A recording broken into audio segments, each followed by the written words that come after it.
اور جہاں تک ان لوگوں کا تعلق ہے بیچارے جو کہتے ہیں واقعہ معراج سمجھ میں نہیں آتا، تو ان کو میں پوچھتا ہوں کہ تمہیں تو اپنا وجود بھی سمجھ میں نہیں آتا، کیسے سانس لیتے ہو؟ معدے کا کون سا نظام ہے؟ نظام انہضام کیا ہے؟ جگر کہاں ہے؟ تمہارے وجود میں اللہ تبارک و تعالی نے جو چیزیں پیدا کی ہیں تو آج تک اپنے آپ کو نہیں سمجھ سکا، تو رب رسول کے معاملات کو سمجھنے چلا ہے۔ اپنی چھوٹی سی عقل کو اتنا پریشان نہ کر ورنہ تو الجھ جائے گا۔ کہتے ہیں جی سمجھ میں نہیں آتا، جی کیسے گئے، کس طرح گئے، کیوں کر کے گئے؟ تو نبی پاک نے تو کہا ہی نہیں میں گیا ہوں، حضور نے تو بعد میں کہا ہے میں گیا ہوں، پہلے تو رب فرماتا ہے سبحان اللہ، جو لے کے گیا ہے وہ ہر عیب سے ہر نقص سے پاک ہے، وہ جو بھی بیان کرتا ہے حق اور سچی بیان کرتا ہے۔ ایک زمانے تک یہ جو دہریے قسم کے لوگ تھے نا، عقل کے پجاری، ایک زمانے تک یہ کہا کرتے تھے کہ حضرت سلیمان علیہ السلام کا تخت ہوا میں کیسے اڑتا تھا، 80 من اس کا وزن تھا تو وہ ہوا میں کیسے اڑتا تھا جی؟ کچھ لوگ اس پہ بیٹھے ہوتے تھے پھر بھی وہ ہوا میں اڑتا تھا۔ ہمارے اس زمانے کے علماء اس کا جواب دیتے تھے وہ تخت جی ہوا میں کیسے اڑتا تھا، بڑا اعتراض ہوتا تھا، بڑی اس پر باتیں ہوتی تھیں۔ اب نہیں آپ سنتے ہوں گے کوئی بات، کیوں بھلا؟ اب ہر روز جہاز اڑتا ہے اور اس تخت سے زیادہ وزن لے کے اڑتا ہے، 500 550 سواری ہوتی ہے، ہر سواری کا 2 من وزن بھی ہوتا ہے، اور جب پائلٹ اعلان کرتا ہے نا کیبن سے کہ ہم 38,500 فٹ کی بلندی پہ جا رہے ہیں تو کوئی شخص اعتراض نہیں کرتا۔ اب چھوڑ گئے حضرت سلیمان کے تخت پر اعتراض کرنا، اس لیے کہ سارے اوڑ کے آتے جاتے ہیں۔ اب ذرا ٹھہر گئے ہیں، اب یہ ٹینشن ختم ہو گئی کہ حضرت سلیمان کا تخت کیسے اٹھتا تھا۔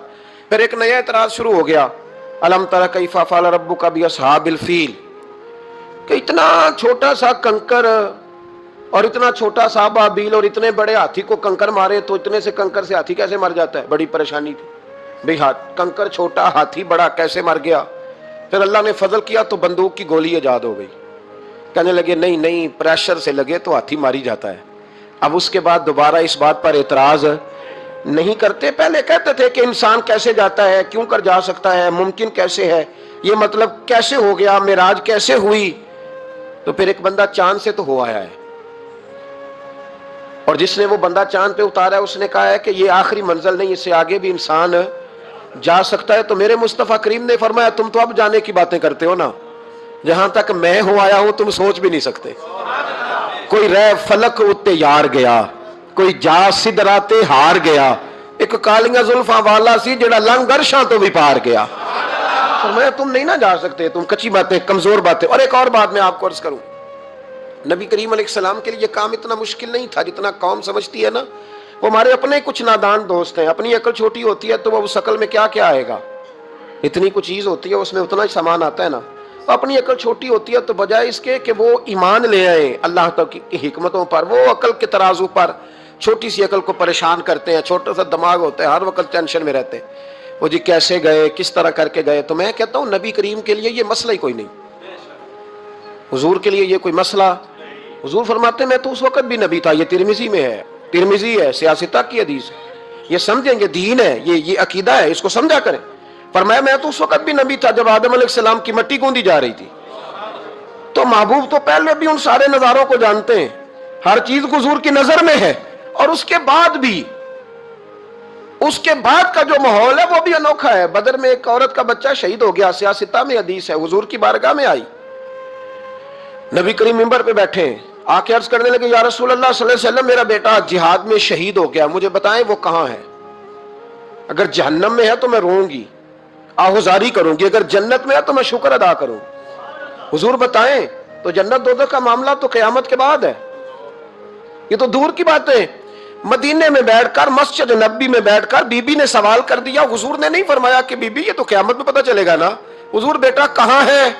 حضور نے یوں نظر اٹھائی، فرمایا بی بی جنتیں ہیں 8، جو سب سے اعلیٰ جنت ہے نا وہ اللہ نے تیرے بیٹے کو عطا فرمایا، سب سے اعلیٰ جنت میں ہے تیرا بیٹا۔ مرحوم اعظم چشتی نے ایک جملہ کہا تو انہوں نے کمال کر دی، کہنے لگے ایسا کوئی محبوب کہیں ہوگا نہ کہیں ہے، بیٹھا ہے چٹائی پہ مگر عرش نشی ہے۔ اور ایک جملہ اتنا شاندار ہے، اتنا شاندار ہے کہ میں جب پڑھتا ہوں تو میں مرحوم کے لیے دعا کرتا ہوں۔ انہوں نے کہا کہ تو جو چاہے تو ہر شب ہو مثال شب اسرا، محبوب اگر آپ چاہیں تو روز معراج ہو، تو جو چاہے تو ہر شب ہو مثال شب اسرا، اس لیے کہ تیرے لیے 2-4 قدم عرش بری ہے۔ تیرے لیے دو چار قدم، تیرے لیے دو چار قدم عرش بری ہے. اور کہنے لگے ہر ایک کو میسر کہاں اس در کی غلامی، اس در کا تو دربان بھی جبریل امی ہے، اس در کا تو دربان بھی جبریل امی ہے. اور ملتا نہیں کونین کو کیا کیا تیرے در سے، ایک لفظ نہیں ہے جو تیرے لب پہ نہیں ہے. نبی کریم صلی اللہ علیہ وسلم کے لیے یہ کوئی مشکل نہیں، جس طرح ہم الجھے ہوئے نا کہ مطلب کیسے تو کس طرح تو کس انداز میں، تو وہاں یہ کوئی کھاتا ہے ہی نہیں. حضور کے لیے تو دو چار قدم ہے، جب چاہیں جب چاہیں. وہ ایک صاحب تھے مجھے کہنے لگے کہ وہ جی حضور تو گئے تھے حضرت جبریل لے کے تھے پروں پہ بٹھا کے، پہلے براق پہ گئے تھے، پھر حضرت جبریل کے پروں پہ، پھر رف رف پہ. ویسے تو نہیں نا بشر جا سکتا. تو میں نے کہا چلو مہربانی کرو تم بھی کسی دن براق پہ بیٹھ کے چکر لگائی جاؤ، کوئی کوشش کرو نا یار، کسی جگہ پہ ٹھہرو تو صحیح. عجیب فلسفہ کہتے حضور. تو میں نے کہا چلو وہ تو رف رف تھی، حضرت جبریل کے پر تھے، براق تھا. تو وہ جو نبی پاک بعد میں 9 مرتبہ گئے اور آئے، حضور 50 نمازیں لائے نا، تو حضرت موسیٰ نے کہا کہ محبوب نہیں پڑھی جائیں گی، تو حضور گئے 5 کی معافی ہوئی. پھر آئے تو حضرت موسیٰ نے کہا کہ محبوب نہیں یہ نہیں ہوگا. یہ بھی نبی پاک کی فرما برداری ہے اللہ کی بارگاہ میں. حضور نہیں کہتے ٹھیک ہے یا اللہ تو 50 کہتا ہے تو 50 ہی قبول ہے. حضرت موسیٰ نے کہا محبوب نہیں آپ کہیں، آپ کہیں. اور یہ حضرت موسیٰ کے دل میں بات بھی اللہ نے ڈالی، یہ بھی اللہ نے ڈالی کہ آپ میرے محبوب سے کہیں. انہوں نے نہیں کہنا، ان کو تو جو کہہ دیا جائے قبول ہے. حضور واپس گئے تو 9 چکر لگائے نبی کریم نے. اس کا مطلب ہے کہ اب وہ جو 9 چکر حضور گئے اور آئے تو وہ حضرت جبریل کے پروں پہ لگائے تھے. کسی جگہ کسی روایت میں ملتا ہے کہ حضور نے فرمایا جبریل ادھر لا دوبارہ براق پھر جانا ہے، ادھر پر دوبارہ لا یا براق دوبارہ لا. 9 دفعہ گئے اور 9 دفعہ آئے.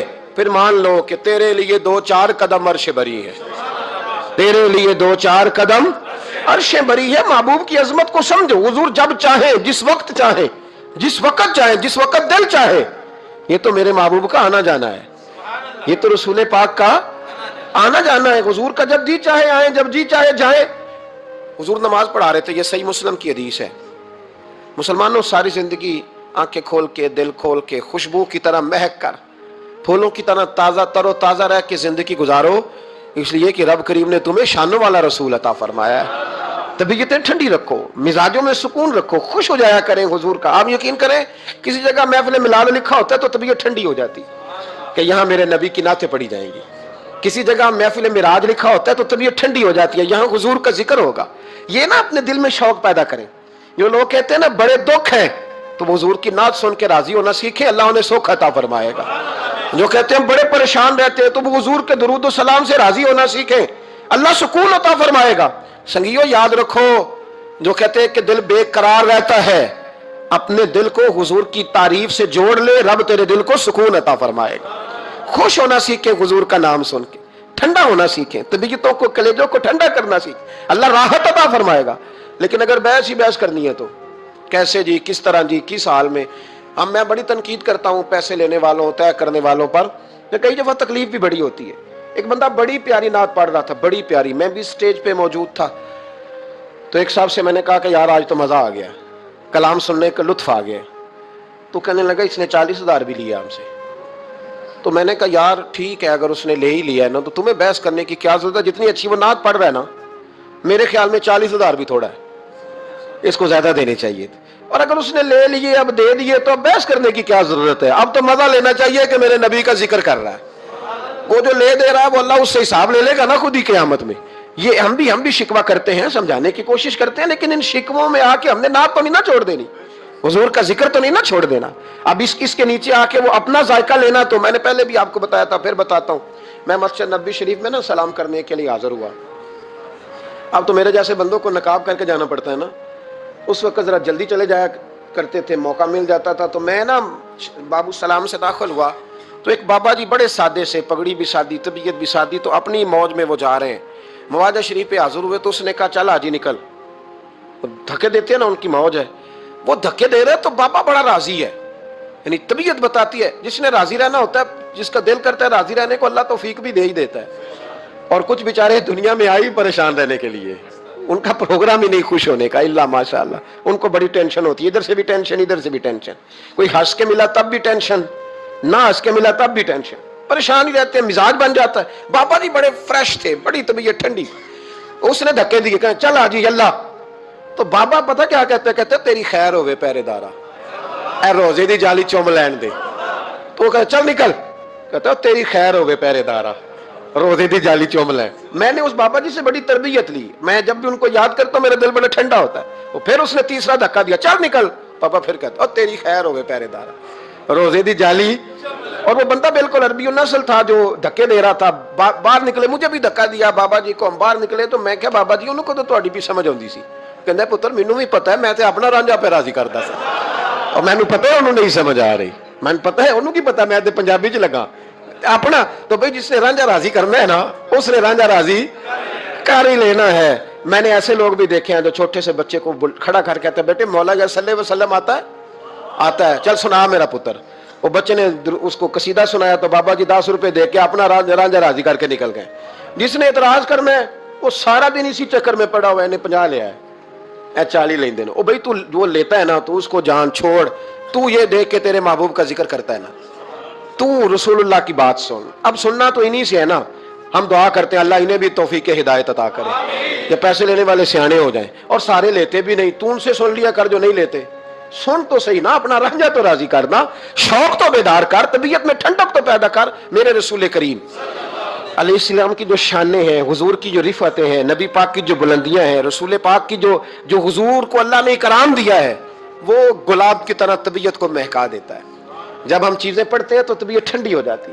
ہمارے حضرت صاحب کا طریقہ تھا، کوئی حضور کی شان والی روایت پڑھتے نا تو رات کو کتاب پہ نشانی لگا لیتے، اور صبح نا وہ کتاب پکڑی ہوتی تو وہ کہتے ادھر آ بھائی یہ دیکھ کیا لکھا ہے قاضی ایاز صاحب نے، یہ دیکھو کیا لکھا ہے کہ نبی کریم علیہ السلام نے فرمایا اللہ تعالیٰ قیامت کے دن میری سفارش پڑھنا 70,000 امتیوں کو بغیر حساب کتاب ہی جنت میں داخل کر دے.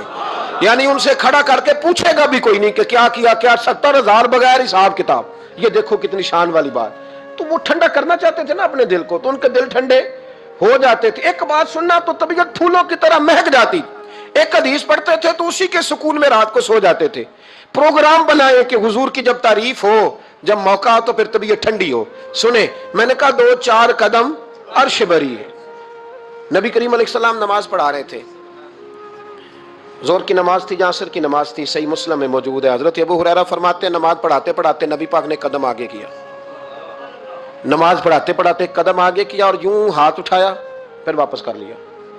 اب نماز پڑھ کے نا تو سلام پھیرا تو صحابہ عرض کرنے لگے یا رسول اللہ صلی اللہ علیہ وسلم وہ نماز میں پیر بھی آگے کیا تو ہاتھ بھی اٹھایا، تو وجہ کیا تھی؟ اب پہلا سوال تو یہ ہے کہ آپ لوگ نماز پڑھ رہے تھے یا حضور کو دیکھ رہے تھے؟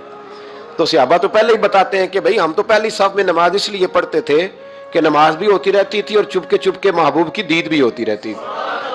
حضور سے پوچھا یا رسول اللہ وہ نماز پڑھتے پڑھتے قدم آگے بڑھایا آپ نے تو پھر پیچھے کر لیا کیا تھا، اور ہاتھ اٹھایا تو پھر آپ نے نیچے کر لیا؟ تو نبی کریم فرمانے لگے نماز پڑھاتے پڑھاتے جب میں نے کہا نا سمی اللہ لمن حمیدہ، اچانک میری نظر اٹھی تو جنت میں چلی گئی. نظر اٹھی تو جنت میں، تیرے لیے 2-4 قدم عرش بری ہے.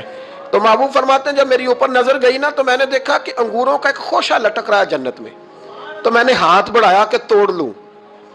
حضور کھڑے ہیں مسجد نبوی میں اور فرماتے ہیں کہ میں یہاں کھڑے ہو کے ہاتھ اونچا کروں تو میرا جنت تک پہنچ جاتا ہے.